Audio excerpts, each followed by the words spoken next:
Welcome to the sparrow TV. Hi పిల్లలు, ఈ వీడియోలో మనం ఒక ధైర్యవంతుడి గురించిన బోలెడన్ని ఇంట్రెస్టింగ్ విషయాల గురించి తెలుసుకోబోతున్నాం. ఇంతకు అతను ఎవరో తెలుసా? అతనే విభీషణుడు. ఇతను రామాయణ యుద్ధంలో రామునికి సహాయం చేసిన స్నేహితుడు, ఎంతో నిజాయితీ గల రాజు. ఈ కథ నుండి మనం విభీషణుడికి సంబంధించిన ఎన్నో విషయాలను ఈ కథ ద్వారా ఇప్పుడు మనం తెలుసుకుందాం. ఇంతకు విభీషణుడు ఎవరు? ఈ విభీషణుడు రావణుడి సొంత సోదరుడు.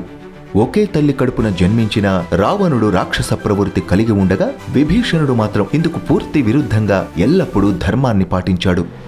తన ఎదుట ఎవరైనా తప్పులు చేస్తూ దుర్మార్గంగా ఉంటే ప్రశ్నించేవాడు.